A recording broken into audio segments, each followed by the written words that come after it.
నమస్కారం వార్తల్లోకి స్వాగతం ముందుగా ముఖ్యాంశాలు అమ్మవారి పంచమి తీర్థానికి ఏర్పాట్లు పూర్తి శ్రీవారి సారే ఊరేగింపు మార్గం పరిశీలన భక్తులు సేద తీరేలా విశ్రాంతి కేంద్రాలు భక్తులకు అల్పాహారం అన్నప్రసాదాలు తాగునీరు పాలు ఏర్పాటు ప్రత్యేక క్యూ లైన్ల ద్వారా పుష్కరిణిలోకి భక్తులను పంపేలా ఏర్పాట్లు టీటీడీ ఈవో శ్యామలారావు ఈ నెల 6 నుంచి వచ్చే నెల జనవరి 8 వరకు రెవెన్యూ సదస్సుల నిర్వహణ పక్కా ప్రణాళికతో ఫలవంతంగా నిర్వహించాలి పేర్కొన్న తిరుపతి జిల్లా కలెక్టర్ వెంకటేశ్వర్ డిఎస్సి నోటిఫికేషన్ తక్షణమే విడుదల చేయాలి ఖాళీ పోస్టులపై శ్వేతపత్రం విడుదల చేయాలి అఖిల భారత యువజన సమైక్య ఏఐవైఎఫ్ రాష్ట్ర అధ్యక్షులు పరుచూరి రాజేంద్ర డిమాండ్ తిరుచానూరు శ్రీ పద్మావతి అమ్మవారి కార్తీక బ్రహ్మోత్సవాలలో 7వ రోజైన బుధవారం శ్రీ గోవర్ధనగిరిదారైన శ్రీకృష్ణుడి అలంకరణలో సూర్యప్రభ వాహనంపై ఊరేగుతూ భక్తులను కటాక్షించిన అమ్మవారు.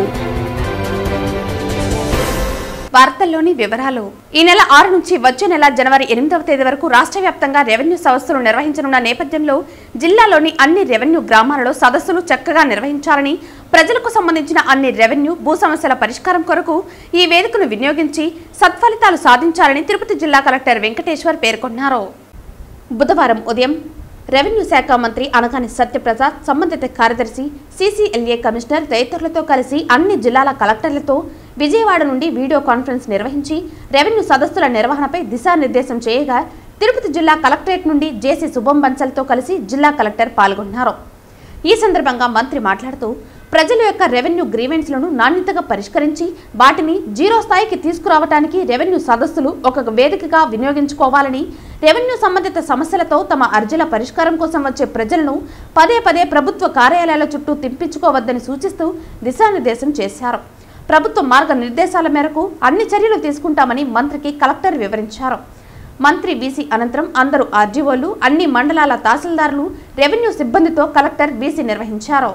ఈ సందర్భంగా కలెక్టర్ మాట్లాడుతూ రాష్ట్ర వ్యాప్తంగా ఈ నెల 6వ తేదీ నుండి వచ్చే నెల జనవరి 8వ తేదీ వరకు రెవెన్యూ సదస్సులు నిర్వహిస్తున్న నేపథ్యంలో జిల్లాలోని అన్ని గ్రామాల్లోని రెవెన్యూ సంబంధిత భూములకు సంబంధించిన సమస్యలను పరిష్కరించే దిశలో పకడ్బందీగా ప్రణాళికాబద్ధంగా రెవెన్యూ సదస్సులను నిర్వహించాలని పేర్కొన్నారు. ఈ సదస్సుల సందర్భంగా సంబంధిత శాఖల అధికారుల బృందం ప్రతి రెవెన్యూ గ్రామాన్ని సందర్శించి ఫ్రీ హోల్డ్ మరియు సెక్షన్ 22A సంబంధించిన భూ ఆక్రమణ సమస్యలతో ప్రభావితమైన వారి నుండి వారికి ముందస్తు సమాచారంతో వినతులను స్వీకరించాలని అన్నారు. అందుకొరకు రెవెన్యూ డివిజన్ మండలాల వారీగా గ్రామ స్థాయిలో నిర్వహించే రెవెన్యూ సదస్సుల షెడ్యూల్ తయారు చేసి ఫలితంగా నిర్వహించాలని పేర్కొన్నారు. పీజీఆర్ఎస్ గ్రీవెన్స్లలో సుమారు 55% రెవెన్యూ సమస్యలు ఉంటాయని వాటి పరిష్కారానికి ఈ రెవెన్యూ సదస్సులు వేదిక చక్కగా ఉపయోగపడుతుందన్నారు. జిల్లాలోని 1051 రెవెన్యూ గ్రామాలలో నిర్వహించాల్సి ఉంటుందని అన్నారు. సదరు రెవెన్యూ సదస్సుల నిర్వహణ కార్యక్రమానికి జేసీ సమన్వయకర్తగా ఉంటారని ఆర్జీఓలు తమ పరిధిలోని మండలాల్లో రెవెన్యూ సదస్సులను ఫలవంతంగా నిర్వహించేందుకు చర్యలు తీసుకోవాలని తెలిపారు. తహసీల్దార్ రెవెన్యూ ఇన్స్పెక్టర్ సంబంధిత గ్రామాల వీఆర్ఓ మండల సర్వేయర్ రిజిస్ట్రేషన్ శాఖ ప్రతినిధి అవసరమైన చోట్ల అటవీ దేవాదాయ శాఖ వక్స్పోర్ట్ సిబ్బందితో కూడిన ఈ అధికార బృందాలు ఆయా గ్రామాల సందర్శన గురించి గ్రామస్తులకు ముందుగా తెలియజేసి విస్తృత ప్రచారం చేయాలని ఆదేశించారు. అనంతరం జేసీ మాట్లాడుతూ రెవెన్యూ గ్రామ వారీగా చేపట్టనున్న సదస్సుల ప్రణాళికలు సక్రమంగా ఉండేలా రెవెన్యూ డివిజన్ అధికారులు సమన్వయం చేసుకోవాలని సదస్సు సమయంలో పీజీఆర్ఎస్ గ్రీవెన్స్ వివరాలు కోర్టు కేసులకు సంబంధించి అంశాల రికార్డులు అందుబాటులో ఉంచుకోవాలని బెస్ట్ ప్రాక్టీస్ డాక్యుమెంటేషన్ చేయాలని సూచించారు. ఈ సమావేశంలో జిల్లా రెవెన్యూ అధికారి నరసింహులు ఎస్టీసీలు దేవేందర్ రెడ్డి వర్చువల్గా గూడు sub collector Raghavendra Meena revenue divisional అధికారులు రామ్మోహన్ బాను ప్రకాష్ రెడ్డి కిరణ్మయ్ కలెక్టరేట్ ఏవో భారతి తదితర రెవెన్యూ అధికారులు పాల్గొన్నారు. తక్షణమే డిఎస్సి నోటిఫికేషన్ విడుదల చేయాలని రాష్ట్ర ప్రభుత్వ శాఖల్లో ఖాళీగా ఉన్న పోస్టులపై శ్వేతపత్రం విడుదల చేయాలని నిరుద్యోగ సమస్యపై రాష్ట్ర మంత్రివర్గ ఉపసంఘం ఏర్పాటు చేయాలని అఖిల భారత యువజన సమైక్య ఏఐవైఎఫ్ రాష్ట్ర అధ్యక్షులు పరుచూరి రాజేంద్ర డిమాండ్ చేశారు. ఈ సందర్భంగా పరుచూరి రాజేంద్రబాబు మాట్లాడుతూ గత 6 సంవత్సరాలుగా డిఎస్సి నోటిఫికేషన్ లేక అభ్యర్థులు తీవ్ర ఇబ్బందులు పడుతున్నారని డిఎస్సి నోటిఫికేషన్ పేపర్లకే పరిమితమైంది తప్ప ఆచరణలో లేదని ఆవేదన వ్యక్తం చేశారు. సీఎం చంద్రబాబు మొదట్లో డిసెంబర్ నెలలోపు డిఎస్సి పరీక్షలు పూర్తి చేస్తామని ప్రకటించారని ఇప్పటి వరకు నోటిఫికేషన్ ఇవ్వకపోవటం గత 6 సంవత్సరాలుగా డిఎస్సి నోటిఫికేషన్ రాలేదని కూటమి ప్రభుత్వం వస్తే నోటిఫికేషన్ ఇస్తారని భావించి నిరుద్యోగులు అత్యధిక సీట్లతో కూటమి ప్రభుత్వాన్ని గెలిపించారని గుర్తు చేశారు. త్వరలో ఎమ్మెల్సీ టీచర్ ఎన్నికలు, తర్వాత ఎమ్మెల్సీ గ్రాడ్యుయేట్ ఎన్నికలు ఇలా వరుసగా ఆటంకాలు ఉన్నాయని వాటిని దృష్టిలో పెట్టుకుని రాష్ట్ర ప్రభుత్వం కాలయాపన చేయకుండా వ్యవహరించాలని విజ్ఞప్తి చేశారు. డిఎస్సి నోటిఫికేషన్లో ఏ జిల్లాకు అన్యాయం జరగకుండా చూడాలని కోరారు. ఒక జిల్లాకు ఒకే పేపర్ వచ్చే విధంగా పరీక్షలు నిర్వహించాలని, డిఎస్సి నోటిఫికేషన్ విడుదల చేయాలని, పరీక్ష తేదీ, ఫలితాల తేదీ, నియామక పత్రాల తేదీలను కూడా ప్రకటించాలని అన్నారు. గతంలో జరిగిన ఘటనలను గమనంలోకి తీసుకుని ఎటువంటి పొరపాట్లు జరగకుండా, ఎటువంటి న్యాయపరమైన ఇబ్బందులు లేకుండా అభ్యర్థులకు న్యాయం జరిగేలా నోటిఫికేషన్ విడుదల చేయాలని కోరారు. 2,35,794 పోస్టులు ఖాళీగా ఉన్నాయని, గత 6 సంవత్సరాలుగా నోటిఫికేషన్లు లేకపోవడం వలన అభ్యర్థులు తీవ్ర ఇబ్బందులు పడుతున్నారని, వయోపరిమితి కూడా పెంచాల్సిన అవసరం ఉందని తెలిపారు. 6 సంవత్సరాలుగా నోటిఫికేషన్ లేకపోవడం వలన వేలాది మంది నిరుద్యోగులు వయోపరిమితి మించి ప్రభుత్వ ఉద్యోగాలకు అర్హత కోల్పోయారని, వారిని కూడా దృష్టిలో ఉంచుకోవాలని కోరారు. రాష్ట్రంలో 20 లక్షల ఉద్యోగాలు ఇస్తామని చెప్పినటువంటి చంద్రబాబు నాయుడు 13 కేబినెట్ సమావేశాలు జరిగినా నిరుద్యోగ సమస్య మీద చర్చించకపోవటం శోచనీయమన్నారు. జరుగుతున్నటువంటి అసెంబ్లీ సమావేశాల్లో నిరుద్యోగ సమస్య మీద చర్చించి మంత్రివర్గ ఉపసంఘం ఏర్పాటు చేసి నిరుద్యోగ సమస్యకు శాశ్వత పరిష్కారం చూడాలని అన్నారు.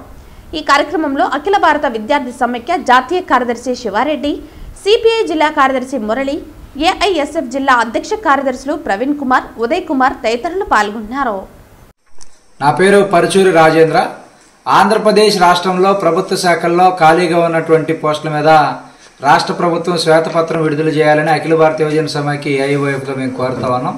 గత ప్రభుత్వ హయాంలో రాష్ట్ర వ్యాప్తంగా ప్రభుత్వ శాఖల్లో 2,35,794 పోస్టులు ఖాళీగా ఉన్నాయని చెప్పేసి ప్రభుత్వ లెక్కలు చెప్తా ఉన్నాయి. అధికారంలోకి రాకముందు నారా లోకేష్ గారు రాష్ట్ర వ్యాప్తంగా ప్రభుత్వ శాఖల్లో ఖాళీగా ఉన్నటువంటి పోస్టులు భర్తీ చేస్తాము, డిఎస్సి విడుదల చేస్తామని చెప్పేసి ప్రకటించి అధికారంలోకి వచ్చారు. అధికారంలోకి వచ్చి 5 నెలలు దాటుతున్నా కూడా ఇంతవరకు డిఎస్సి నోటిఫికేషన్ విడుదల చేసినటువంటి పరిస్థితి లేదు. డిఎస్సి నోటిఫికేషన్ పేపర్లకే పరిమితమైనటువంటి నేపథ్యంలో వేలాది మంది నిరుద్యోగులు కోచింగ్ సెంటర్లో మగ్గిపోతా ఉన్నారు. ఇప్పటికైనా పరీక్షా తేదీ, అదేవిధంగా రిజల్ట్, నియామక పత్రాలు అందజేసేటటువంటి తేదీలతో మెగా డిఎస్సి నోటిఫికేషన్ విడుదల చేయాలని, గత ప్రభుత్వ హయాంలో ఉన్నటువంటి న్యాయపరమైనటువంటి ఇబ్బందులను గమనంలోకి తీసుకొని ఎటువంటి న్యాయపరమైనటువంటి చిక్కులు రాకుండా రాష్ట్ర ప్రభుత్వం డిఎస్సి నోటిఫికేషన్ విడుదల చేయాలని చెప్పేసి కోరుతున్నాం. అదేవిధంగా నిరుద్యోగ సమస్య పరిష్కారానికి మంత్రివర్గ ఉపసంఘాన్ని ఏర్పాటు చేసి ఈ రాష్ట్రంలో ఉన్నటువంటి నిరుద్యోగులకు న్యాయం చేయాలని చెప్పేసి కూడా అఖిల భారత యువజన సమైక్య ఏఐవైఎఫ్గా కోరుతా ఉన్నాం. గత ప్రభుత్వంలో టీటీడీ నిధులను దుర్వినియోగం చేసి కోట్లాది రూపాయలను స్వాహా చేసిన అధికారులపై, అప్పటి చైర్మన్పై సమగ్ర విచారణ జరిపించాలని కాంగ్రెస్ పార్టీ తిరుపతి నగర కమిటీ అధ్యక్షులు చిట్టిబాబు డిమాండ్ చేశారు. వైసీపీ హయాంలో టీటీడీ నిధులను దారి మళ్లించి అర్హత, అనుభవం లేని వారికి కాంట్రాక్టులను కట్టబెట్టి అక్రమంగా హ్యాకర్ లైసెన్స్ ఇచ్చి కోట్ల రూపాయలను దోచుకున్న అధికారులపై సమగ్ర విచారణ జరిపించాలని, అలాగే తలనీలాల ఆన్లైన్ వేలంలో గోల్మాల్ల వాస్తవాలు నిగ్గు తేల్చాలని డిమాండ్ చేస్తూ టీటీడీ పరిపాలన భవనం ఎదుట నిరసనకు దిగారు. ఈరోజు తిరుమలలో పరివర్తన ప్రక్షాళన కోసం టీటీడీ ఆ రోజు టీటీడీ ఈఓగా ఉన్నటువంటి ధర్మారెడ్డి, బోమన కరుణాకర్ రెడ్డి వాళ్ళ వ్యాపారాలను అభివృద్ధి చేసుకున్నట్టుకు ఆ రోజు ప్లాస్టిక్ని రహిత తిరుమలగా చేయాలని చెప్పి ప్లాస్టిక్ని మొత్తాన్ని అర్ధంతరంగా నిలిపివేసి ఆ రోజు గాజు బాటలను ప్రవేశపెట్టి ఈరోజు కరుణాకర్ రెడ్డి అతని సొంత బంధువులకి గాజు బాటల్ ఫ్యాక్టరీ ఇవ్వటం జరిగింది. కనీసం శుద్ధి చేసినటువంటి నీళ్లు ₹1 కూడా విలువ చేయనటువంటి వాటర్ను ఈరోజు 20 రూపాయలకి గాజు బాటల్లో పెట్టి, అది ఒక గాజు బాటల్ ఒక 30 రూపాయలు, మొత్తం 50 రూపాయలు వసూలు చేస్తున్నారు. తీసుకున్న వాళ్ళు నీళ్లు కనీసం 1 లీటర్ ఒకేసారి తాగరు కదా. ఈరోజు కొద్దిగా తాగి కొద్దిగా తీసుకెళ్ళిపోతారు కూడా. వాటర్ బాటిల్ తిరిగిచ్చే పని లేకుండా అదే వాటర్ బాటిల్కి 30 రూపాయలు అదనంగా వసూలు చేసి ఈరోజు వాటర్ బాటిల్ 50 రూపాయల లెక్కన తిరుమలలో కరుణాకర్ రెడ్డి అండ్ అతని అనుచరులు విపరీతంగా అమ్ముకుంటూ కోట్ల రూపాయలు గడిస్తున్నారు. బాటళ్ల కుంభకోణం, మఠాలకు భూములు ఇచ్చేదానికి కుంభకోణం, తలనీలాల కుంభకోణం, కాంట్రాక్టుల కుంభకోణం, బాగున్న భవంతుల్ని కూలగొట్టి మళ్ళా కాంట్రాక్టులకు ఇచ్చేది ఒక పెద్ద కుంభకోణం. ఈ విధంగా కుంభకోణాలు విపరీతంగా పాల్పడిన గత వైసీపీ నాయకులు, అప్పటి ఈవో ధర్మారెడ్డి అయితే శ్రీవాణి పేరుతో ఒక అంతర్జాతీయ కుంభకోణానికి పాల్పడ్డారు. అది ఇంతవరకు ఇప్పుడున్న పాలకులు దాని మీద సమగ్రమైన విచారణ చేసి దోషుల్ని శిక్షించకపోవడం చూస్తుంటే ఇది గోవిందుడికి వెంకటేశ్వర స్వామికి ద్రోహం చేయడం తప్పనిచ్చి మరొక్కటి కాదని, వీటి మీద ఈ కుంభకోణాల మీద వెంటనే విచారణ జరిపించి దోషుల్ని వెంటనే శిక్షించాలని కాంగ్రెస్ పార్టీ తరఫున ఈ యొక్క స్వయం ప్రతిపత్తి గల సంస్థకి ప్రభుత్వానికి ఎలాంటి సంబంధం లేకపోయినా కూడా ఇక్కడ ఉన్నటువంటి నిధులన్నీ కూడా ప్రభుత్వానికి మళ్లించుకునేసి వాళ్ళు ఎట్లా పడితే అట్లా చేసి టీటీడీ ప్రతిష్టని పూర్తిగా దిగజార్చి చేశారు. కాబట్టి గతంలో జరిగినటువంటి అన్యాయాలు అక్రమాలన్నీ కూడా ఈ ప్రభుత్వం నిగ్గు తేలుస్తామని చెప్పి గత ఎన్నికల ముందు హామీ ఇచ్చింది. ఆ ప్రకారంగా ఇప్పుడు వచ్చినటువంటి కూటమి ప్రభుత్వం దేవస్థానంలో జరిగిన అవినీతిని నిగ్గు తేల్చాలని చెప్పేసి కాంగ్రెస్ పార్టీ తరఫున డిమాండ్ చేస్తున్నాం. దీనికి అంతటికి కారణం ఎఫ్ఐఎన్ CEO బాలాజీ. అతని పైన విచారణ జరిపించి కేంద్ర ప్రభుత్వం నుంచి IRS అధికారిని నియమించాలని చెప్పేసి. ఘంటసాల వెంకటేశ్వరరావు స్వరం అజరామ జరమని ఆయన ఆలపించిన భగవద్గీత నేటికి ప్రతి తెలుగువారింట వినపడుతూ ఉంటుందని ఎమ్మెల్సీ డాక్టర్ సిపాయి సుబ్రహ్మణ్యం అన్నారు. ఘంటసాల జయంతిని పురస్కరించుకుని తిరుపతిలోని ఆయన విగ్రహానికి ఘంటసాల అభిమానులు స్థానిక రాయలసీమ రంగస్థలి చైర్మన్ గుండాల గోపీనాథ్ రెడ్డి ఆధ్వర్యంలో పాలాభిషేకం నిర్వహించి పుష్పాంజలి ఘటించి నివాళులర్పించారు. ఘంటసాల జయంతిని పురస్కరించుకుని తిరుపతిలోని ఆయన విగ్రహానికి ఘంటసాల అభిమానులు స్థానిక రాయలసీమ రంగస్థలి చైర్మన్ గుండాల గోపీనాథ్ రెడ్డి ఆధ్వర్యంలో పాలాభిషేకం నిర్వహించి పుష్పాంజలి ఘటించి నివాళులర్పించారు. ఈ కార్యక్రమానికి ఎమ్మెల్సీ డాక్టర్ సిపాయి సుబ్రహ్మణ్యం, బీజేపీ సీనియర్ నాయకులు నవీన్ కుమార్ రెడ్డిలు ముఖ్య అతిథులుగా హాజరయ్యారు. ఈ సందర్భంగా వారు మాట్లాడుతూ ఘంటసాల భౌతికంగా దూరమైనప్పటికీ ఆయన పాటల రూపంలో ఇప్పటికీ ప్రజల గుండెల్లో చిరస్థాయిగా ఉన్నారని కొనియాడారు. ముఖ్యంగా ఆయన స్వరంతో ఆలపించిన భగవద్గీత ప్రతి తెలుగువారి ఇంట నేటికి వినపడుతుందని పేర్కొన్నారు. తెలుగు భాష ఉన్నంతకాలం ఘంటసాల పేరు కూడా చిరస్థాయిగా ఉంటుందని తెలిపారు. ఈ కార్యక్రమంలో ఎమ్మెల్సీ డాక్టర్ సిపాయి సుబ్రహ్మణ్యం, బీజేపీ నాయకులు నవీన్ కుమార్ రెడ్డి, రాయలసీమ రంగస్థలి చైర్మన్ గుండాల గోపీనాథ్, ఘంటసాల గానపీఠం విజయ్ కుమార్, ప్రముఖ గాయకులు డాక్టర్ సోము ఉమాపతి తదితరులు పాల్గొన్నారు. గాన గంధర్వులు ఘంటసాల గారి 103వ జయంతి సందర్భంగా ఆయన కాంస్య విగ్రహానికి పుష్పాలంకరణ చేసి ఘన నివాళి అర్పించాము. గాన గంధర్వులు ఘంటసాల గారి జయంతిని ఈరోజు అభిమానుల మధ్య జరుపుకుని ఆయన ఘన నివాళి అర్పిస్తున్నాము. ఘంటసాల గారి పాటలు వింటుంటే ఎంతో మధురాతి మధురంగా హాయిగా ఉంటుంది. ఈ ఘంటసాల గారు వెంకటేశ్వర స్వామి సుప్రభాతం కానీ ఏకాంత సేవ కానీ భగవద్గీత కానీ పాటలు పాడి మనకి ఎంతో ఉదయం నిద్రలేసినప్పటి నుంచి రాత్రి వరకు ఆయన పాటలు వింటుంటే ఎంతో మధురాతి మధురంగా ఉంటుంది. నభూతో నవభవిష్యత్తుగా ఉంటుంది. ఏ తరంకైనా ఘంటసాల గారే గాన గంధర్వులు. సూర్యచంద్రుడు ఉన్నంత వరకు ఆయన పాటలు ఎప్పటికీ సజీవంగానే ఉంటాయి.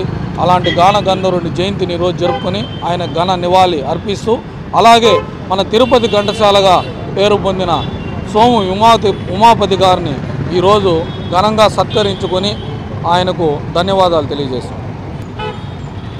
నాటికి నేటికి ఇప్పటికైనా స్థిర సంగీత గాయకుడు అని పేరుగాంచినటువంటి ఘంటసాల గారి గొంతు వింటే చాలు మన ఒళ్ళంతా పులకరిస్తుంది. ఆయన ఏడు కొండల స్వామి ఎక్కడున్నావయ్యా, ఎన్ని మెట్లెక్కినా కానరావేమయ్యా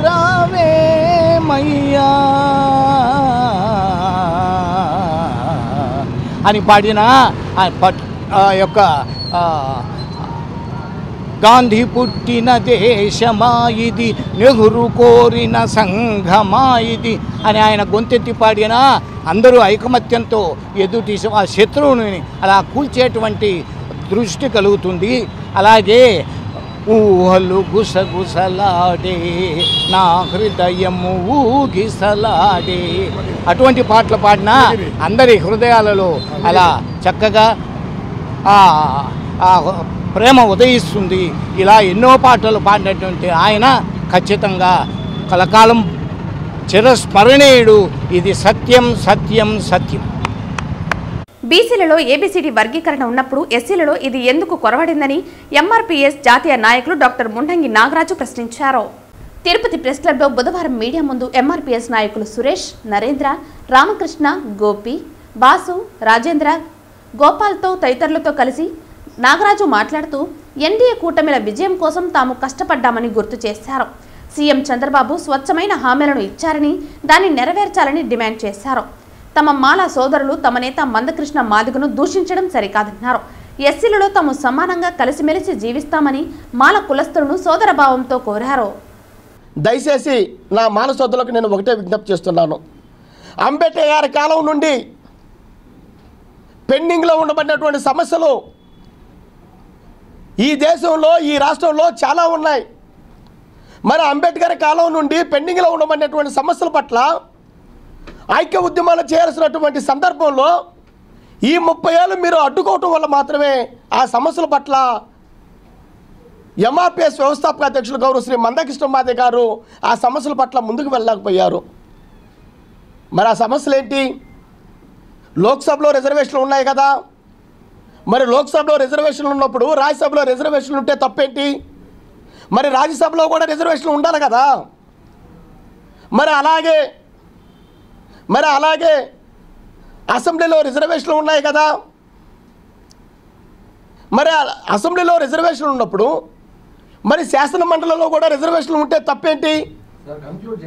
మరి శాసన మండలిలో కూడా రిజర్వేషన్లు ఉండాలి కదా. మరి అందుకనే అంబేద్కర్ కాలం నుండి ఉండబడినటువంటి ఏవైతే పెండింగ్ సమస్యలు ఉన్నాయో ఆ సమస్యల పరిష్కారం కోసం భవిష్యత్తులో నా మాల సోదరులు మాదిగతో కలిసి రావాలని చెప్పేసి ఈ సందర్భంగా మేము విజ్ఞప్తి చేస్తున్నాం. మేము ఒకటే విజ్ఞప్తి చేస్తున్నాం. వర్గీకరణ వ్యతిరేకించే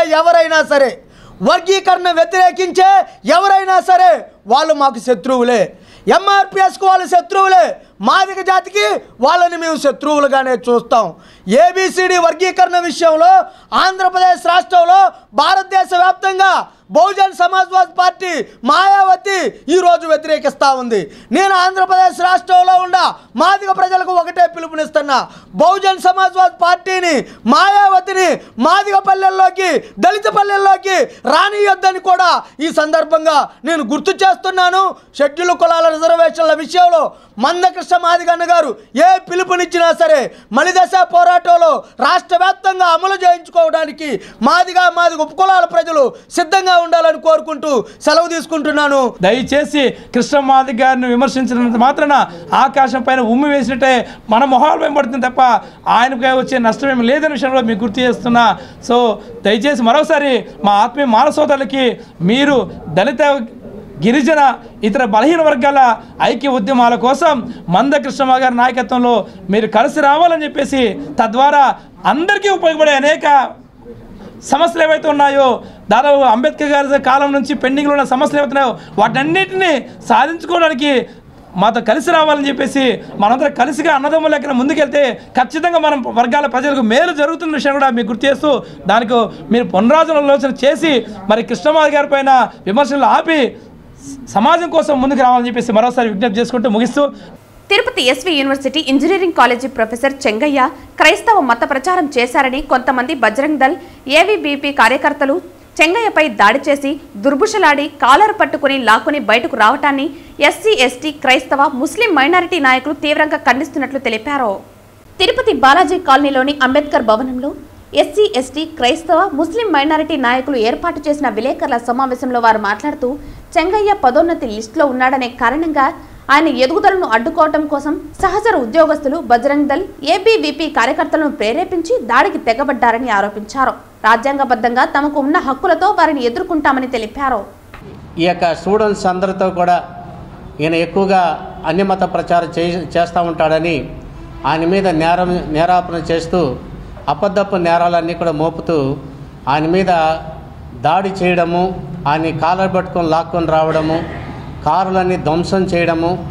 ఒక మంచి చదువుకున్నటువంటి విద్యావంతుడు ఆయన కళాశాలలో మరి విద్యార్థులకు పాఠాలు చెప్తాడే కానీ ఈ మత ప్రచారము ఎందుకు చేస్తాడన్నటువంటిది కూడా ఈ యొక్క మతోన్మాదులకు అంటే మతాన్ని నెత్తి మీదకి ఎక్కించుకున్నటువంటి ఈ మతోన్మాదులకు మరి అర్థం కానటువంటి పరిస్థితి చాలా విచారకరమైనటువంటి కార్యం. ఎందుకంటే ఆయన బాగా చదువుకున్నటువంటి వాడు, ఒక దళితుడుగా ఉండి వచ్చి మంచిగా చదువుకొని ఒక మంచి హెడ్ ఆఫ్ ద డిపార్ట్మెంట్గా ఉన్నటువంటి అతను ఆయన ఎందుకు మత ప్రచారం చేస్తున్నారు? ఆయన చెప్పాల్సింది చదువే, ఆయన అదే చెప్తుంటున్నాడు. అయితే అనవసరంగా ఆయన మీద మరి వ్యతిరేకమైనటువంటి కార్యాలు తీసుకొని వచ్చి మరి స్ప్రెడ్ చేసి ఆయన మీద దాడి చేయడము చాలా విచారకరమైనటువంటి కార్యము. బయటి వ్యక్తులు ఒక యూనివర్సిటీలో ఎలాంటి అనుమతులు లేకుండా ప్రవేశించి అందులో ఆయన ఛాంబర్కి వెళ్ళి ఆయన కాలర్ పట్టుకొని లాగి బయటికి తీసుకొచ్చి ఆయన మీద దాడి చేసి ఆ తర్వాత ఆయన కారును రాళ్లతో కొట్టి దాన్ని డ్యామేజ్ చేయడం కూడా జరిగింది. తర్వాత నేను అక్కడికి వెళ్ళడం జరిగింది. నిన్న మధ్యాహ్నం నుంచి కూడా ఆయనతో కూడా ఉండాను. తర్వాత ఆయన మీద వ్యతిరేకత అంటే ఆయన మీద దాడిని పక్కన పెట్టి ఆయన అన్యమత ప్రచారం చేస్తున్నాడని ఆయన మీద ఒక కమిటీ వేసినట్టుగా నేను ఈరోజు పేపర్లో చూశాను. ముఖ్యంగా ఒకవేళ అన్యమత ప్రచారం చేసుంటే మామూలుగా అయితే భారత రాజ్యాంగ ప్రకారం ఎవరి మతాన్ని వాళ్ళు ప్రచారం చేసుకోవచ్చు. కానీ ఆయన ప్రొఫెసర్గా క్లాస్ లేదన్న చెప్పుంటే పొరపాటు జరుగుంటే అది యూనివర్సిటీ వాళ్ళు దాని మీద ఏదైనటువంటి చర్య తీసుకోవాలి. దాని మీద కమిటీ వేసి నేరం రుజువైతే మన హిందూ సోదరులు, ముస్లిం సోదరులు, క్రైస్తవ సోదరులు, దళిత సోదరులు అందరూ కూడా ఈ విషయాన్ని మేల్కొల్పేదానికి మనం అందరూ కూడా ముందు రావాలి. ఎందుకంటే హిందువుల ప్రత్యక్ష దైవం, కలియుగ దైవం వెంకటేశ్వర స్వామి ఉన్న చోట మత సామర్థ్యాన్ని ప్రతీకపోతున్నాం. హిందువులు, ముస్లింలు, క్రైస్తవులు అంతా కలిసి అన్ని పండుగలు జరుపుకుంటాం. కూడా ఎప్పుడు ఇటువంటి చర్యలు జరగలా. ముఖ్యంగా మొన్న చూసుకుంటే ముస్లిం యువతకి, విద్యార్థులకి ఎవరికి కూడా అడ్మిషన్స్ ఇవ్వము, హాస్టల్ సీట్ ఇవ్వని చెప్పి కూడా వాళ్ళు ప్రకటన జరిగింది. మాకు జీవో వచ్చిందంటే జీవో చూపిండంటే చూపించలేదు. ఇది ముమ్మాటికి కూడా మైనార్టీలని మరీ వెనక్కునెట్టడానికే ఈ ప్రయత్నాలు జరుగుతున్నాయి. ఏదైతే మతోన్మాదం జరుగుతుందో దాన్ని ప్రభుత్వాలు తీవ్రంగా పరిగణించి ఈ కేసుని సుమోటోగా తీసుకొని వెంటనే వాళ్ళని అరెస్ట్ చేయాలా, లేకపోతే ముస్లిం సంఘాలపైన తీవ్రంగా మేము ఎదుర్కొంటామని చెప్పి ఈ సందర్భంగా తెలియజేస్తాం. ఓ యువతి తిరుమలకొండ దిగువన పుష్ప 2 మూవీలోని కిసక్ సాంగ్ కు డాన్స్ చేసిన వీడియో వైరల్ అవుతోంది. అలిపిరి టోల్ గేట్ ముందు డాన్స్ చేసిన వీడియో యువతి తన ఇన్స్టా పేజ్ లో పోస్ట్ చేసింది. ఇది కాస్త వైరల్ కావడంతో పలువురు ఆగ్రహం వ్యక్తం చేస్తున్నారు. ఓ యువతి తిరుమలకొండ దిగువన పుష్ప 2 మూవీలోని కిసిక్ సాంగ్ కు డాన్స్ చేసిన వీడియో వైరల్ అవుతోంది. అలిపిరి టోల్ గేట్ ముందు డాన్స్ చేసిన వీడియోను యువతి తన ఇన్స్టా పేజ్ లో పోస్ట్ చేసింది. ఇది కాస్త వైరల్ కావడంతో పలువురు ఆగ్రహం వ్యక్తం చేస్తున్నారు. వ్యూస్ కోసం శ్రీవారి సన్నిధిని కూడా వదలడం లేదని మండిపడుతున్నారు. ఇలాంటి వారి పట్ల టీటీడీ కఠినంగా వ్యవహరించాలని డిమాండ్ చేస్తున్నారు. సోషల్ మీడియాలో ఈ వీడియో వైరల్ అవ్వడంతో నేను తెలియక చేసిన తప్పు అని నన్ను క్షమించమని పూజిత శ్రీవారి భక్తులకు క్షమాపణ కోరింది.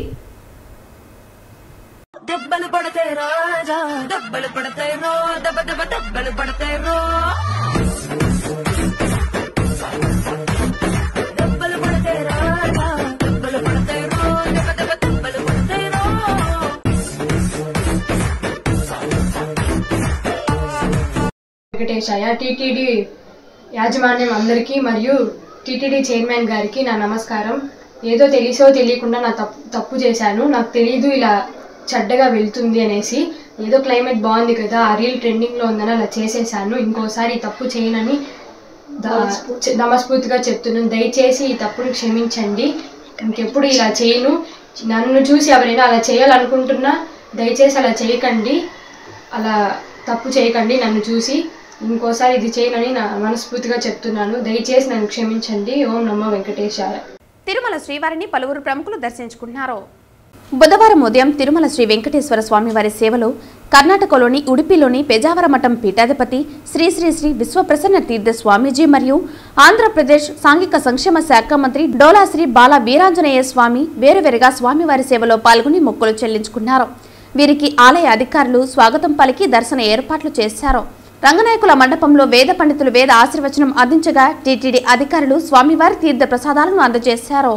ఈ రాష్ట్రంలో ప్రజలకు సుపరిపాలన అందించే శక్తిని ఎన్డీఏ ప్రభుత్వానికి, ముఖ్యమంత్రికి ఇవ్వాలని చెప్పేసి ప్రజలందరూ కూడా సుఖ సంతోషాలతో ఉండాలని, మా ప్రభుత్వానికి ఇచ్చినటువంటి అవకాశం సద్వినియోగపరుచుకొని రాష్ట్ర అభివృద్ధికి, ప్రజా సంక్షేమానికి స్వామివారి ఆశీస్సులు కావాలని భగవంతుని. తిరుచనూరు శ్రీ పద్మావతి అమ్మవారి కార్తీక బ్రహ్మోత్సవాల్లో 7వ రోజైన బుధవారం ఉదయం అమ్మవారు శ్రీ గోవర్ధని గిరిధారైన శ్రీకృష్ణుడి అలంకరణలో సూర్యప్రభ వాహనంపై ఊరేగుతూ భక్తులను కటాక్షించారు. మంగళ వాయిద్యాలు, భక్తుల కోలాటాల నడుమ అమ్మవారు ఆలయ 4 మాడవీధుల్లో భక్తులను అనుగ్రహించారు. ఉదయం 8 నుండి 10 గంటల వరకు వాహన సేవ సాగింది. భక్తులు అడుగడుగున నారికేలం, కర్పూర హారతులు సమర్పించి అమ్మవారిని దర్శించుకున్నారు. సూర్య భగవానుడు ప్రత్యక్ష నారాయణుడు, లక్ష్మీ సమేతుడైన శ్రీమన్నారాయణుడు సూర్య మండల అంతర్కుడై వెలుగొందుతున్నాడని ఉపనిషత్తులు పేర్కొంటున్నాయి. సూర్య భగవానుని కిరణ స్పర్శతో పద్మాలు వికసిస్తాయి. అలాంటి పద్మాలే లక్ష్మికి నివాస స్థానాలు. సూర్యనారాయణను సాక్షిగా తిరుచానూరులో శ్రీవారు తపమాచరించి కృతార్థులయ్యారు. సూర్యప్రభ వాహనంలో అమ్మవారి దర్శనం ఆరోగ్యం, ఐశ్వర్యం, సత్సంతానం, సుజ్ఞానం మొదలైన ఫలాలను పరిపూర్ణంగా ప్రసాదిస్తుంది.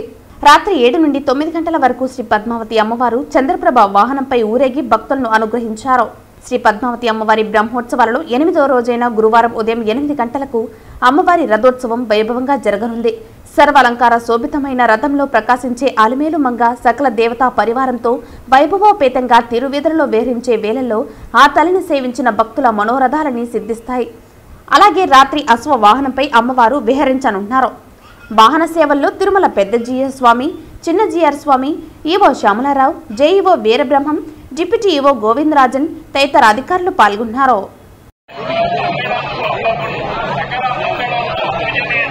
తిరుచానూరు శ్రీ పద్మావతి అమ్మవారి కార్తీక బ్రహ్మోత్సవాలలో చివరి రోజైన డిసెంబర్ 6వ తేదీన జరుగుతున్న పంచమి తీర్థానికి అన్ని ఏర్పాట్లు పూర్తి చేసినట్లు టీటీడీ ఈవో శ్యామలారావు తెలిపారు. అలిపిరి నుండి శ్రీవారి సారె ఊరేగింపు మార్గాన్ని EO, TTD JEO Veerabrahmam, Tirupati జిల్లా ఎస్పీ సుబ్బరాయుడు తదితర ఉన్నత అధికారులతో కలిసి పరిశీలించారు. ఈ సందర్భంగా ఈవో మాట్లాడుతూ పంచమి తీర్థం సందర్భంగా తిరుమల శ్రీవారి ఆలయం నుండి సారె ఊరేగింపుగా అలిపిరి చేరుకుంటుందన్నారు. అలిపిరి నుండి కోమలమ్మ సత్రం, శ్రీ కోదండరామస్వామి ఆలయం, శ్రీ గోవిందరాజస్వామి ఆలయం, తిరుచానూరులోని పసుపు మండపం అమ్మవారి ఆలయానికి తీసుకుని వచ్చి పూజలు నిర్వహిస్తామన్నారు. తర్వాత పంచమి తీర్థ మండపానికి వేంచేప్ చేసి అమ్మవారికి అభిషేకం నిర్వహించనున్నట్లు తెలిపారు. పంచమి తీర్థం నిర్వహణకు అవసరమైన ఇంజనీరింగ్ పనులు పూర్తి చేసినట్లు తెలిపారు. భక్తులు వేచి ఉండేందుకు 4 ప్రాంతాలలో షెడ్లు ఏర్పాటు చేశామన్నారు. తిరుపతి నుండి తిరుచానూరుకు వచ్చే మార్గంలో అయ్యప్ప స్వామి గుడి వద్ద, జడ్పీ హైస్కూల్, పూడి రోడ్డులో, తిరుచానూరు రోడ్లలో ఏర్పాటు చేసిన క్యూలైన్లలో భక్తులు వేచి ఉండేందుకు ఏర్పాట్లు చేసినట్లు ఈవో తెలిపారు. అనంతరం జిల్లా ఎస్పీ మాట్లాడుతూ ప్రతి భక్తుడికి ఎలాంటి అసౌకర్యం కలగకుండా 1200 మంది పోలీసు సిబ్బందితో పటిష్ట భద్రత ఏర్పాట్లు చేసినట్లు తెలిపారు. అలిపిరి నుండి తిరుచానూరులోని పసుపు మండపం వరకు శ్రీవారి సారె ఊరేగింపుకు అన్ని ఏర్పాట్లు చేసినట్లు తెలిపారు. భక్తులు వాహనాల పార్కింగ్, హోల్డింగ్ పాయింట్లు ఉపయోగించుకుని పుష్కరిణిలో పవిత్ర స్నానం చేసుకుని అమ్మవారి దర్శనం చేసుకోవాలన్నారు. అంతకుముందు ఈవో, జిల్లా ఎస్పీ, టీటీడీ ఉన్నత అధికారులతో కలిసి అలిపిరి కోమలమ్మ సత్రం, శ్రీ కోదండరామస్వామి ఆలయం, శ్రీ గోవిందరాజస్వామి ఆలయం, ఆర్టీసీ బస్టాండ్, తిరుచానూరులోని పసుపు మండపం, నవజీవన్ కంటి ఆసుపత్రి వద్ద ఏర్పాటు చేసిన holding point, ZP high school, Pudi రోడ్డుల వద్ద ఏర్పాటు చేసిన జర్మన్ షెడ్లు, క్యూలైన్లు, బారికేడ్లను పరిశీలించి అధికారులకు పలు సూచనలు చేశారు. ఈ కార్యక్రమంలో JEO Veerabrahmam, FAN CAO Balaji, ఆలయ డిప్యూటీ ఈవో గోవిందరాజన్, టీటీడీ ఉన్నత అధికారులు, పోలీసు, పంచాయతీ, జిల్లా అధికారులు పాల్గొన్నారు. స్నానాలు చేయడానికి, పవిత్ర స్నానాలు చేయడానికి అన్ని రకాల ఏర్పాట్లు చేశాము. అక్కడ కూడా క్యూ లైన్లు, బ్యారికేడ్లు, అన్ని రకాల ఏర్పాట్లు, రావడానికి వెళ్ళడానికి కూడా గేట్లు, ఆ గేట్ల దగ్గర అందరూ కూడా సెక్యూరిటీ సిబ్బంది, పోలీసు విభాగం నుంచి 1500 మంది, విజిలెన్స్ విభాగం నుంచి 600 మంది కూడా ప్రత్యేకంగా భద్రతా ఏర్పాట్లన్నీ పర్యవేక్షిస్తున్నారు. అలాగే సీసీ కెమెరాల్లో కూడా ఈ ఏర్పాట్లన్నీ కూడా పర్యవేక్షించడం జరుగుతుంది. ఎవరికి కూడా భక్తులు ఎవరికి కూడా ఇబ్బంది లేకుండా అందరూ కూడా ఒక్కసారి 16,000 మంది చేయడానికి అవకాశం ఉంది. అందరూ కూడా సాయంత్రం దాకా చేయడానికి అన్ని రకాల ఏర్పాట్లు చేస్తున్నాము. ఎవరూ కూడా తొందరపడకుండా క్రమశిక్షణతో ఈ చక్ర స్నానాల కోసం, పవిత్ర స్నానాల కోసం వారు క్యూ లైన్స్లో వస్తే ఎవరికి ఇబ్బంది ఉండదు. ఆ తర్వాత ఈ కార్యక్రమాల్లో పాల్గొని అమ్మవారి ఆశీస్సులు పొందడానికి అవకాశం ఉంది. సో అన్ని రకాల ఏర్పాట్లు కూడా బాగా చేయడం జరిగింది. తగిన భద్రతా చర్యలు తీసుకుంటూ ప్రతి భక్తుడికి ఎటువంటి అసౌకర్యం కలగకుండా వారి యొక్క ప్రయోజనం కోసమే వారు బాగా వచ్చి దర్శనం చేసుకొని స్నానం చేసి వెళ్ళడానికి కోసమే ముఖ్య ప్రాధాన్యత ఇస్తూ బందోబస్తు ఏర్పాటు చేయడం జరిగింది. అందరూ కూడా భక్తులు సహకరించి పోలీసు వారు చెప్పిన ఏవైతే కండిషన్స్ ఉన్నాయో వాటిని ఫాలో అయ్యి అందరూ మంచి బ్రహ్మోత్సవాలుగా, సంతోషమైన బ్రహ్మోత్సవాలుగా మీరందరూ సహకరించి చేయడానికి సహకరిస్తారని కోరుకుంటున్నాం. పోలీస్ తరఫు ఎంతమంది విధుల్లో పెట్టారు? దాదాపు 1200 మందిని పోలీసుని ఇక్కడ పోస్ట్ చేయడం జరుగుతుంది. వీరందరూ కూడా ఆల్రెడీ ఈ రోజు నుండినే బందోబస్తులో ఉంటారు. ఎవరికి కూడా ఎటువంటి అసౌకర్యం కలగకుండా ట్రాఫిక్ డైవర్షన్స్, ట్రాఫిక్ ప్లాన్స్, తర్వాత హోల్డింగ్ పాయింట్స్ దగ్గర అన్ని చోట్ల కూడా వారికి తగిన సౌకర్యము, సహకారం అందించడం జరుగుతుంది. బంగ్లాదేశ్లో ఉన్న హిందువులపై జరుగుతున్న హింసాకాండను నిరసిస్తూ బుధవారం చిత్తూరులో హిందూ ఐక్యవేదిక ఆధ్వర్యంలో ర్యాలీ జరిగింది. ఇందులో భాగంగా వారు బంగ్లాదేశ్ సైతాన్ అంటూ మండిపడ్డారు. ఇకపై బంగ్లాదేశ్లో ఉన్న హిందువులపై దాడికి పాల్పడితే హిందువులను భారతదేశంలోకి రప్పించుకుని అక్కడున్న సైతాన్ని అంతమొందించి మళ్లీ బంగ్లాదేశ్ని భారతదేశంలో కలుపుకునే రోజు దగ్గరలోనే ఉన్నాయని హెచ్చరించారు.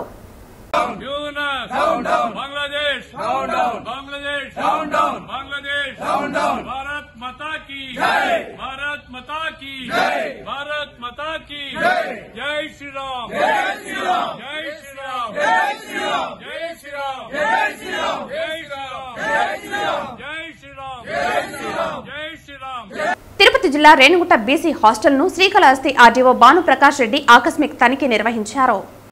3 నెలల కిందట బీసీ హాస్టల్లో ఫుడ్ పాయిజన్తో 11 మంది విద్యార్థులు వాంతులు, విరోచనాలతో ఆసుపత్రి పాలైన విషయం అందరికీ తెలిసిందే. ప్రైవేటు వ్యక్తుల గృహప్రవేశానికి వెళ్లి భోజనం చేయటం ద్వారా ఇలా జరిగిందని అందరికీ తెలిసిందే. ఆర్డీఓ భానుప్రకాష్ రెడ్డి తనిఖీలలో భాగంగా అక్కడి మరుగుదొడ్లను పరిశీలించారు. భోజనం రుచికరంగా ఉంటుందా అని విద్యార్థులను అడిగి తెలుసుకున్నారు. విద్యార్థులకు అసౌకర్యం కలగకుండా వార్డెన్ను ఆదేశించారు. హాస్టల్ నిర్వహణ, ఆహార పరిశుభ్రత, నాణ్యత, పరిసరాల పరిశుభ్రత ఎటువంటి జాగ్రత్తలు తీసుకుంటున్నారు స్వయంగా ఆకస్మిక తనిఖీ చేశారు. హాస్టల్ వార్డెన్కు, సిబ్బందికి, విద్యార్థులకు మంచి సౌకర్యాలు కల్పించే విధంగా తగిన సూచనలు చేశారు.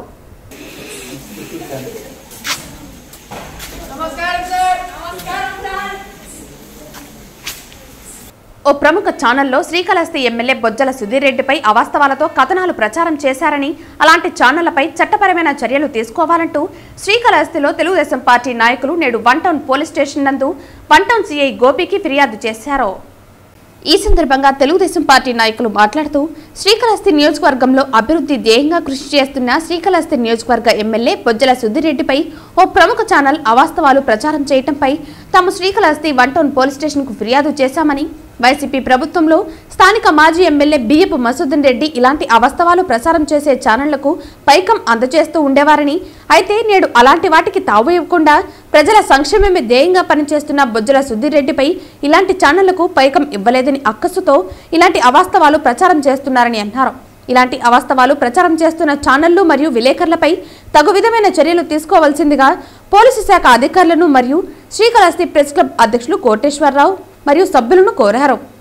ఈ రోజు ఉదయం 10 గంటలకి ఒక చెత్త ఛానల్లో బొజ్జల వెంకట సుధీర్ రెడ్డి గారు నియోజకవర్గ శ్రీకాళహస్తి నియోజకవర్గ ఎమ్మెల్యే గురించి తప్పుగా రాయడం జరిగింది. గత ప్రభుత్వంలో, వైసీపీ ప్రభుత్వంలో బియ్యపు మధుసూదన్ రెడ్డి అనుకుంటున్నారేమో, ఇంకా కాదండి, ఇది తెలుగుదేశం ప్రభుత్వం. సాక్షాత్తు స్వర్గీయ కీర్తిశేషులు బొజ్జల గోపాలకృష్ణారెడ్డి గారి తనయుడు బొజ్జల వెంకట సుధీర్ రెడ్డి గారి ఎమ్మెల్యేని గుర్తుపెట్టుకోండి ఆ ఛానల్ వారు.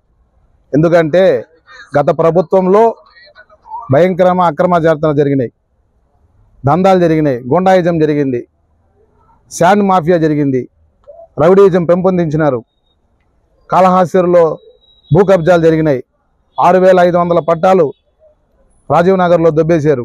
ఇంకా ఆ ద్వారంలోనే ఉంటున్నది ఆ ఛానల్. కాదమ్మా, ఇప్పుడు వచ్చిండేది బొజ్జల వెంకట సుధీర్ రెడ్డి గారు. మీరు తప్పుడు ప్రచారం చేశారు తెల్లారితో. బొజ్జల వెంకట సుధీర్ రెడ్డి గారు తన అనుచరులకే దేవస్థానంలో, శ్రీకాళహస్తి దేవస్థానంలోనే టెండర్లు కట్టబెట్టాడని. ఇంతవరకు దేవస్థానం టెండర్లే జరగల, అటు ఎటు కట్టబెట్టేస్తారండి. పోయినసారి 2019 నుంచి 2024 వరకు శ్రీకాళహస్తి మాజీ ఎమ్మెల్యే బియ్యపు మధుసూదన్ రెడ్డి అనుచరులు తప్ప గుళ్ళో ఎవరు మాకు కనిపించ. ఒక్కొక్కరు 100 మంది దళారులను పెంపొందించినారు. శ్రీకాళహస్తిలో మొట్టమొదటిసారిగా బొజ్జల వెంకట సుధీర్ ఎమ్మెల్యే అయిన తర్వాత దళారితనాన్ని ఎత్తేశారు శ్రీకాళహస్తి దేవస్థానంలో. అది మీకు ఇంకా తెలియనట్టుగానే ఉంది. ఆ రోజు 70 లక్షలు 80 లక్షలే, ఈరోజు 1.5 కోట్ల రూపాయలు ఆదాయం వస్తూ ఉంది. అలాగే మీరు కూల్చేశారు ఇల్లులు అంటున్నారు. కూల్చేసింది పేదలది కాదమ్మా, అక్రమంగా దొబ్బేసిన స్థలాలు. సలీం గాడివి, బుల్లెట్ శ్యామ్ది, అంజూరు శ్రీనివాసులది, అంజూరు శ్రీనివాసుల తమ్ముడు గిరి గారిది, ఆయన మున్నా రాయల్ది, ఇంకా చాలామంది ఉన్నారు నాయకులు. వాళ్ళమమ్మ కూల్చేసింది. అల్తాఫ్ గ్యారేజ్ పెట్టుకున్నాడు, అతన్ని కూల్చేసింది. మీరు సరిగ్గా చూసి రాయాలా. మీరు ఏదేదో రాసేస్తే అవాకు చవాకులు రాసేస్తే ఏదో మీకు డబ్బు లేదనో లేదా మీకు సుపారీ అందలేదనో లేకపోతే మీ ఛానల్కి డబ్బు ఇవ్వలేదనో బాధతో ఇలాంటివి ఒక ప్రజాదరణ పొందిన నాయకుడు మా బొజ్జల కుటుంబం బొజ్జల వెంకట సుధీరెడ్డి గారు అతని మీద అపాండాలు వేయడం తప్పమ్మా. ఎందుకంటే ఈరోజు మేము ఆ తప్పును ఖండిస్తూ ఈరోజు టౌన్ స్టేషన్లో కంప్లీట్ చేయడం జరిగింది. ఫెంగల్ తుఫాన్తో రాయలసీమలో పడుతున్న భారీ వర్షాలకు కాలంగి రిజర్వాయర్ నందు నీటి ఎద్దడి పెరగడంతో ఇరిగేషన్ ఈఈ మదన్ గోపాల్ ఆదేశాల మేరకు కాలంగి రిజర్వాయర్ నందు ఉన్న 18 గేట్లలో 4 గేట్లు ఎత్తివేసి నీటిని దిగువ ప్రాంతానికి విడుదల చేశారు. ముందస్తుగా దిగువ ప్రాంతాల్లో ఉన్న గ్రామాల్లోని ప్రజలకు అప్రమత్తంగా ఉండాలంటూ హెచ్చరికలు జారీ చేశారు.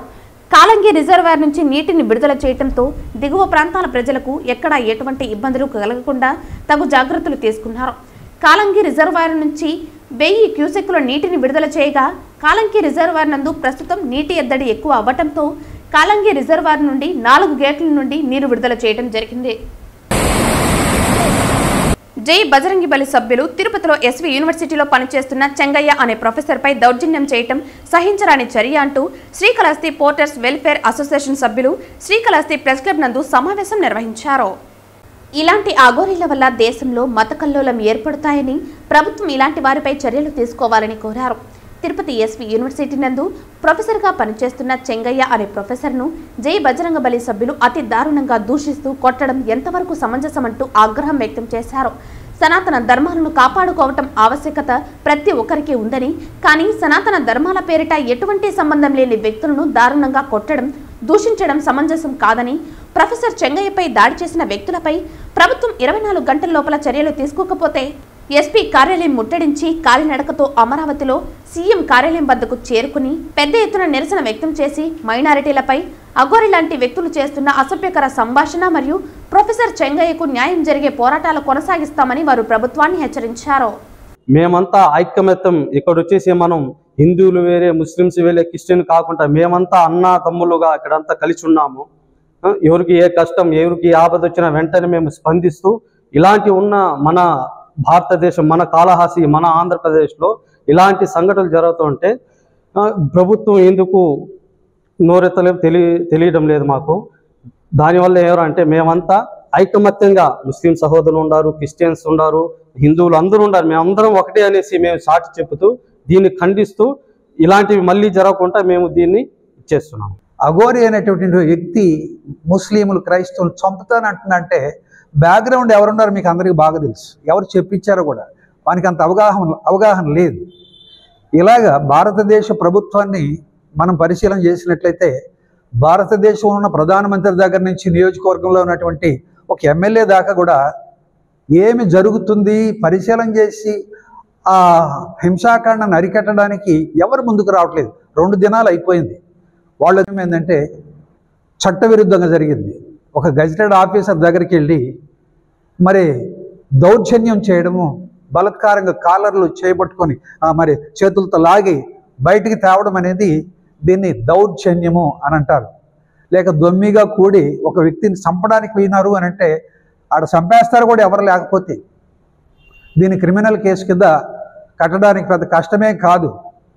మనం బాగా గమనించినట్లయితే మరి 354 సెక్షన్ ప్రకారం వారికి క్రిమినల్ కేసు వర్తిస్తుంది.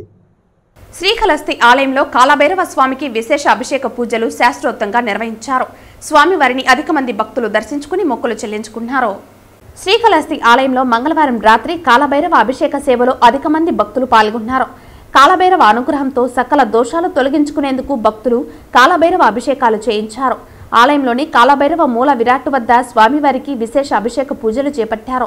మూలమూర్తితో పాటు ఉత్సవమూర్తికి వివిధ రకాల సుగంధ ద్రవ్యాలతో అభిషేకాలు నిర్వహించారు. అనంతరం దివ్య అలంకారాలు చేసి ఉత్సవమూర్తిని ఆలయ ప్రాంగణంలో ఊరేగించారు. ఆలయ ఆవరణంలోని రాతి ధ్వజస్తంభం వద్ద కాలభైరవునికి విశేష కుంభ నైవేద్యం సమర్పించి మంగళ వాయిద్య నీరాజనం సమర్పించారు. అనంతరం ఊరేగింపుగా తీసుకువెళ్లి ఆలయంలో కొలువు తీర్చి కాలభైరవునికి విశేష దీపారాధన నిర్వహించారు. స్వామివారిని దర్శించుకుని భక్తులు మొక్కులు చెల్లించుకున్నారు. ఈ కార్యక్రమంలో temple superintendent Nagabhushana Yadav, temple inspector Hari Yadav, ఆలయ అధికారులు పాల్గొన్నారు.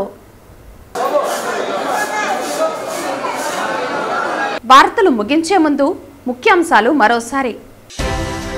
అమ్మవారి పంచమి తీర్థానికి ఏర్పాట్లు పూర్తి. శ్రీవారి సారే ఊరేగింపు మార్గం పరిశీలన.